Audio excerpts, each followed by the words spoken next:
Welcome, curious minds, to the deep dive. If you've ever had that sneaky feeling that maybe, just maybe, the world isn't quite as solid as it looks, well, you're in the right place. Hmm. Today we are, let's say, taking a ride down the rabbit hole straight into the Seth material, specifically the really juicy bits. That's right. We're diving into sessions 43 through 85 of the early sessions, Book 2. This stuff was recorded mostly between April and June 1964. Yeah, by the amazing duo Jane Roberts and Robert Butts, or as Seth called them, Rupert and Joseph. And this period, it's really where Seth starts uh, laying down the blueprints for inner reality, the physics of it all. It's where metaphysics gets really practical and sometimes, honestly, pretty hilarious. Our goal today... It'll be the highlights, right? Exactly. The fast track to understanding these mind-bending ideas about time, space, consciousness, and, how reality actually gets put together.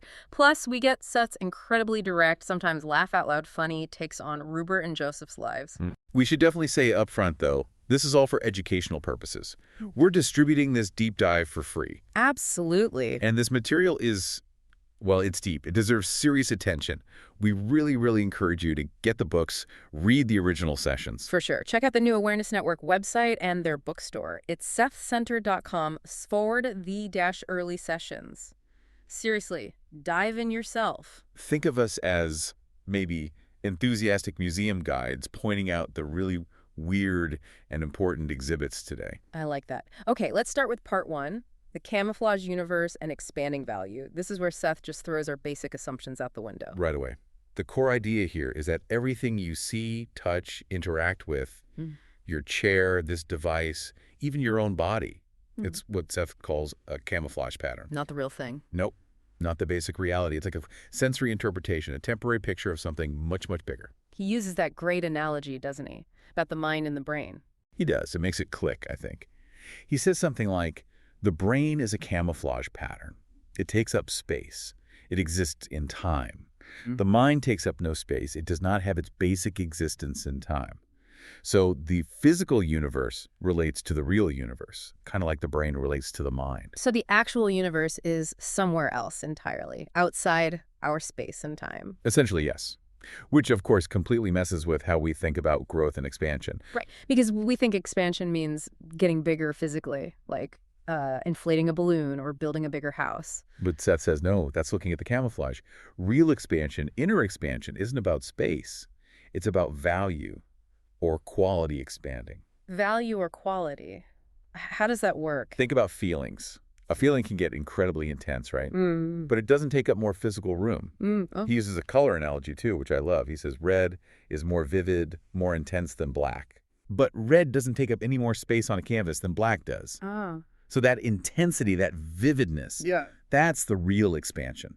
Value quality, he calls it. So if you want to expand your life, you shouldn't be aiming for, more square footage, but more intensity, more vividness, deeper reds. That's the implication, yeah. Chasing quality, not quantity of space. And this is where he takes a swing at cosmology. Oh, yeah, the expanding universe theory. He basically says, scientists have got it wrong. The universe is expanding, but not necessarily by flying apart physically. It's expanding because consciousness and value are constantly growing, fulfilling themselves. It's a quality explosion, not just a spatial one. Which leads perfectly into his pretty scathing review of human space travel. Whoa, session 51. It's brutal, but hilarious. He thinks that rockets are kind of quaint. Quaint. He calls them ridiculous. Well, yeah. He says our whole idea is like building a massive skyscraper, like 60 stories high, and thinking climbing from the basement to the top floor gets you closer to the stars in any real way. Huh. Because you're still stuck on the ground level, relatively speaking. Exactly. You're building a vehicle out of the camouflage to travel within the camouflage. You haven't actually left the basic illusion. You're still tied to the ground of your camouflage patterns, as he puts it. It makes a weird kind of sense in his framework. If matter isn't solid, why try to travel through space using solid objects? Precisely. Which brings us to the next big question he tackles. If matter is just camouflage, why does it seem so darn solid and permanent? Good question. How does he explain that? This is where it gets really wild. He says matter is constantly, and I mean instantaneously, being recreated. Like blinking on and off. Exactly. And it's psychic energy being transformed into physical form over and over super fast. like frames in a movie. So the feeling of solidness is just because our senses are too slow to catch the flicker. That's the idea. We perceive the on-state, the persistence, but we miss the gaps. We miss the constant refresh rate. Wow. Okay. And then there's the negative interval. That sounds ominous. It's mind-bending. That's the moment between the pulsations. The instant the old form vanishes before the new one appears. The gap between the frames. Okay. And here's the kicker. Seth suggests there's potentially as much negative matter or reality existing in that gap as there is positive matter in the on-state. Wait, so half of reality might be happening in a state we literally cannot perceive. That seems to be what he's saying. Uh, It exists in the off-switch moment. So our whole scientific understanding, based only on measuring the on-switch, could be missing, well, half the picture. Wow. It makes duration seem like a total illusion. He basically says our lives are happening simultaneously, we just see them in slow motion because of this pulsation. It's the ultimate cosmic flicker film. Okay, so if the universe is flickering camouflage and matter isn't really solid, what does that mean for us? Are we just flickering patterns too? This leads us into part 2, the porous self and the depths of consciousness. Yeah, after blowing up the universe's boundaries, Seth comes for ours. He really challenges that feeling we have that I end right here at my skin. How does he put it? Something about flimsy boundaries. He says the physical body is a flimsy boundary indeed. It is more open than closed, which is true even physically, right? We eat, we breathe, we excrete, constantly exchanging with the outside. True. But he means psychically too, doesn't he? Oh, absolutely. Yeah. And this is where it gets a bit unsettling, maybe, or liberating, depending on how you look at it. Go on. He states that your thoughts, your dreams, your wishes, even your basic underlying intent, they aren't just rattling around inside your skull. They're not. Where are they going? They're constantly speeding outward from the core of self unimpeded, leaking out, basically. So my bad mood or my secret hope is actually radiating outwards, affecting things, people. That's the idea. You can't just put on a poker face. Your core intent is broadcasting, whether you want it to or not. This constant psychic output is happening all the time. Okay, that's a lot to take in. So if we're this open, what's inside? He talks about layers, right? Like an onion of consciousness. Sort of, yeah. He outlines these different layers or fields of the subconscious that we can potentially explore if we shift our focus inward. What are they? Can we map them out? Okay, first layer, closest to the surface, is the personal subconscious. This is the stuff psychologists usually deal with: your own dreams, neuroses, hang-ups from this life. Got it. Standard stuff. What's next? Then you get to the racial material. This is deeper. It's about shared histories, psychological patterns, maybe even deep-seated beliefs or archetypes common to large groups or cultures. Collective baggage, almost. Okay, like cultural programming. Kind of, but maybe deeper than just culture. Then layer 3 is the species material. So everything human. Yeah, the whole species, the background, the evolution, the inner knowledge, common to all humans, primal stuff, survival instincts, the blueprint of being human. And the deepest layer, the core. That's what he calls the inner self, or the inner universe. This is apparently where the pure, undistorted knowledge is. Like the source code. Pretty much. The laws of creation, how reality works, the mechanics of consciousness, maybe even access to past life information or other planes of existence, pure creativity and knowing. Wow. And a lot of this internal activity happens when we're not even paying attention, right? Like in dreams. Definitely. Seth really emphasizes the importance of the dream world. He says it has its own psychic reality, its own evolution and purpose, completely separate from our waking focus. It's not just random brain noise. So dreams are a real place, another dimension. In a psychic sense, yes. And it's important because it's where parts of ourselves that don't fit into our main waking personality can actually develop and find expression. Like alter egos. Sort of. Yeah. Call some secondary personalities. Maybe the part of you that wants to be an artist, but you work as an accountant. That aspect might be living a rich life in the dream world every night. It has its own reality. Okay, so how do we actually access these deeper layers consciously? If the ego is guarding the gate, how do we get past it? He mentions hypnotism. Right. But he sees hypnotism as just one possible tool. Its main use is just to quiet the ego's usual chatter and defenses, letting you shift your focus away from the outer camouflage. Is it necessary, though? Do you need to be hypnotized? Not at all, he says. It's maybe safer than using drugs for exploration, but if you have a genuine inner willingness to explore, then hypnotism isn't required. So it's about willingness, not the tool. Exactly. The real block isn't the lack of a technique, it's the ego's fear. Fear of losing control, fear of being subjugated. He even compares it to the ego's fear of death. Because any shift in focus feels like annihilation to the ego. Pretty much. The trick is convincing the ego that exploring inward will actually expand its world, not end it. Once you get that willingness, the how becomes less important. All right, this is where the deep metaphysics starts to feel like cosmic gossip, part 3. Past lives, psychic phenomena, and Seth's very direct, often witty critiques. Oh yeah, these sessions are gold for that. Seth uses the personal histories of Rupert, Joseph, and their friends to show how karma, or cause and effect, plays out across lifetimes. It explains so much about their current relationships. Let's start with Joseph Robert Butts. He gets some pretty vivid descriptions, doesn't he? He really does. Seth talks about Joseph's life back in Treve, described him as pudgy, hairy-chested, and lecherous landowner. Huh. Not exactly flattering.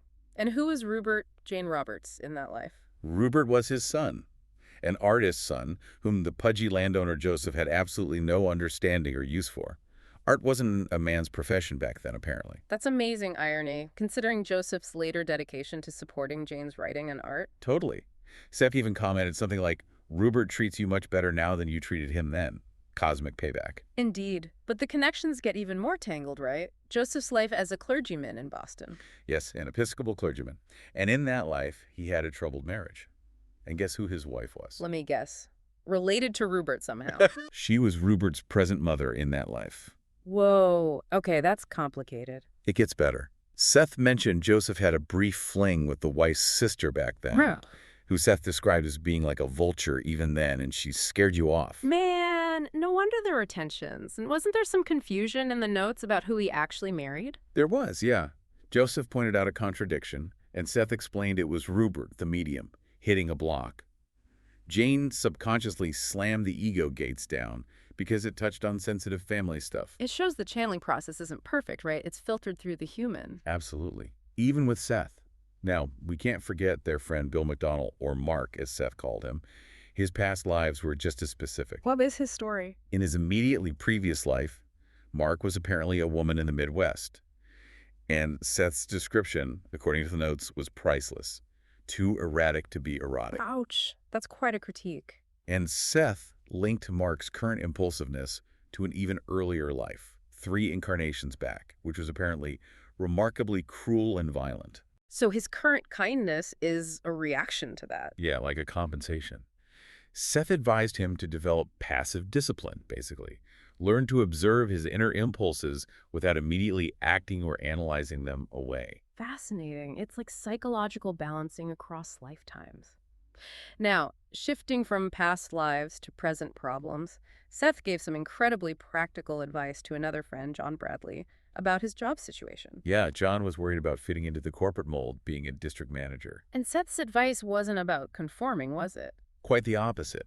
Seth told him trying to change himself to fit in was the worst thing he could do. He said his stand as an individual is his main hope of success. Integrity was key. Why? Wouldn't compromise be better in a corporate setting? Because, Seth explained, superiors can scent fear. If John tried to soften himself or compromise his principles, they'd see it as weakness, not flexibility. They might say they want conformity, but they're really testing strength. Trying to be palatable would just make him lose his core character. That's sharp. Really sharp advice for any situation, actually. Totally. Now let's talk weird phenomena. Joseph kept feeling like his hands were swelling during sessions, right? Specifically certain fingers. Yeah, they even tried to measure it. What was that about? Seth said it wasn't physical swelling. It was one of Joseph's inner senses starting to activate. Yeah. He was literally sensing Seth's energy field, the psychic buildup needed for the session. His body was translating that psychic energy into a physical sensation of enlargement. Wow. Okay, so it was a psychic symptom. Exactly. And that energy buildup led to probably the most dramatic physical event in these early sessions, the apparition in session 68. The one Mark witnessed, where Seth supposedly appeared in the doorway. That's the one. Seth said he deliberately short-circuited things to make it happen. Mark saw a distinct male figure. And Mark drew it later, didn't he? And Seth had an opinion. Oh, absolutely. Seth's immediate reaction to the drawing was, I have a much more cheerful-looking fellow than here portrayed. Gotta love the vanity, even from the non-physical. Right. But the changes in Jane herself were even more striking, according to Joseph's notes. What did Joseph see? He said her features physically changed. Jaw became heavier, squarer, nose bigger, lips thicker and wider. Even her neck seemed thicker, clearly masculine features overlaying hers. Overlaying, not transforming completely. That's what Joseph perceived. He described it like the male features were on a clear screen suspended maybe an inch in front of Jane's actual face. A visible manifestation, but not a total blend. Right on the edge of physical reality. Chilling. And utterly bizarre. And the end of that session was pure chaos, wasn't it? Oh, completely. Yeah. After this profound manifestation, Rupert apparently snatched control back very abruptly. Seth, still speaking in a deep voice, suddenly made this masculine gesture and kind of squatted on the arm of the couch. What? Yeah, and then Seth, clearly exasperated in the notes, complained about Rupert pushing him away, calling him a stubborn lunkhead half of the time and a stubborn donkey head the other half. Uh-huh. The affection and the insult all rolled into one. That dynamic is just priceless. The cosmic entity dealing with his stubborn human channel. It really grounds the material, doesn't it? Finally, just touching on discipline again, Seth gave Rupert some advice beyond just don't slam the ego gates. Right, about exploring inwardly. Like Mark needed that passive discipline too. Yeah, Rupert was trying too hard, trying to make his subconscious work logically, like his conscious mind. Seth told him to just relax, let his thoughts wander, don't force it, don't analyze immediately, just perceive. Learn to listen without judging right away. That takes practice. Enormous passive discipline, exactly. Yeah. Okay, so let's move from the phenomena in past lives to the absolute core mechanism of how reality gets built. Part 4, expectation, construction, and the infamous house that wasn't. Yes. This is where the metaphysics gets incredibly practical and maybe a little scary. Definitely. So if matter is just camouflage, what flips the switch? What turns psychic potential into physical stuff? Seth is crystal clear. It's Expectation. expectation, not just wishful thinking, though. No, not at all. It's the force that triggers psychic realities into physical construction. And crucially, expectation is formed by emotions. Ah, so it's the emotional charge behind the thought that does the work. Precisely. Emotional power behind your expectations powers your expectations into physical reality. That's the quote. It's the deep-seated feeling, the gut certainty, conscious or not. He uses that example of the artist, right? The one who expects to be poor. Yeah, it's a powerful illustration. If an artist, or the society around them, holds a deep emotional belief that great art requires suffering and poverty, then that artist, Seth says, will unconsciously construct their reality to remain poor. They'll rigorously fight to retain your poverty because getting rich would feel like a threat to their artistic identity. So self-sabotage isn't accidental. It's a construction project based on negative expectation. Exactly. Which brings us to the ultimate case study. Joseph and Rupert trying to buy that birch house. The one they really wanted, but it fell through. Right. They consciously wanted it, but the deal hinged on getting a GI loan, and the loan was denied. The physical reason given was that the access road was just a steep dirt trail, too poor for the loan requirements. Okay, sounds straightforward enough. Bad luck with the road. But then came Seth's explanation a few sessions later, Yeah. and it was chilling. What did he say? He told them the denial letter was just the physical outcome of a decision they had already made subconsciously.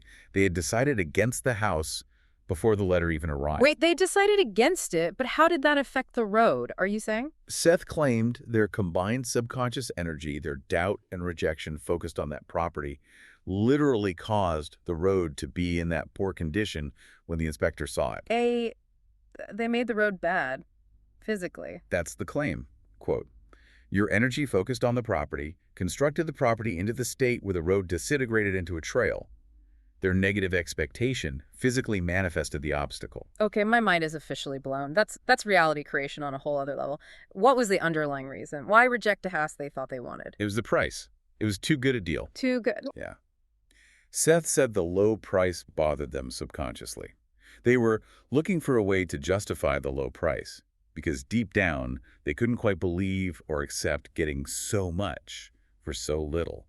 They expected a catch or didn't feel worthy of it. So they manifested the catch themselves. They created the reason to fail because failure felt more realistic or deserved than success. That's the devastating implication. Your emotional expectation about what you deserve literally shapes the physical world to match it. Wow. Okay. That Birchhouse story is a lesson that really sticks with you. It absolutely does. It shows how vital managing your core emotional beliefs is. Following this, Seth also gave some advice on inner discipline related to Rupert's health and work anxiety. Right, Rupert had panic issues and a thyroid condition. Seth linked it back to his childhood. Yeah, specifically to his mother's frightening, unpredictable behavior. She was an authority figure who made him feel defensive. So now other authority figures, like his current gallery director, were triggering that same old panic response. So what was Seth's practical advice for breaking that pattern? Really interesting, actually. He recommended daily back exercises combined with mental discipline. Back exercises. For panic attacks, why? The idea was to use the physical body to retrain the nervous system, make relaxation a conditioned reflex, centered physically in the back and spine, to override the automatic panic, create a stronger, calmer, somatic memory. He even suggested it would help him quit smoking eventually. Using physical habit to reprogram emotional expectation, applying the construction principle to the self. Exactly. And for creativity, he suggested something else. Planned spontaneity. Planned spontaneity. Isn't that a contradiction? Kind of. He advised Rupert to set aside one weekend a month, purely for sensuous immersion in the patterns of nature. Just go out and soak it all in. Like a mini retreat. Why nature? To counterbalance Rupert's tendency towards rigid habit and schedule. Nature offers spontaneous patterns, richness, refreshment for the psyche. But there was a specific instruction. What was that? Before going, Rupert should mention his creative purpose or problem to his subconscious, and then consciously forget about it during the immersion. Set the intention, then let go. Precisely. Give the inner self the assignment, provide the fertile ground of spontaneous experience, and then get the conscious analytical mind out of the way so inspiration can bubble up.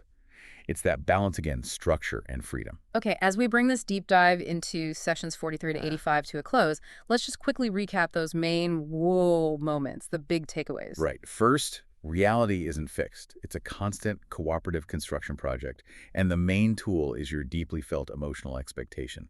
You're building it right now. Second, you're not sealed off. Your self is porous. Thoughts, feelings, intentions, they leak out, they affect everything, no hiding. You're broadcasting constantly. And maybe the wildest idea for our logical brains, the universe expands in value and intensity, not just space.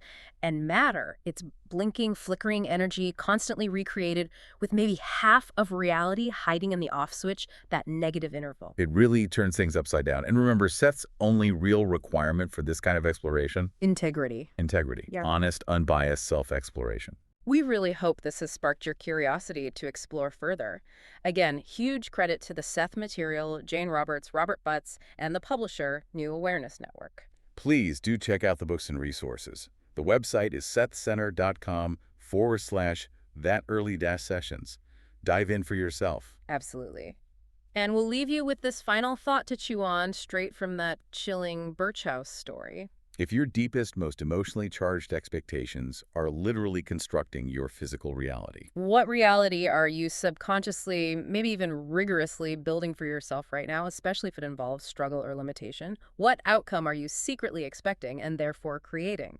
If that road ahead looks rough, maybe it's worth checking if you subconsciously believe you don't deserve a smooth path. Something to ponder. Until next time, keep exploring the camouflage.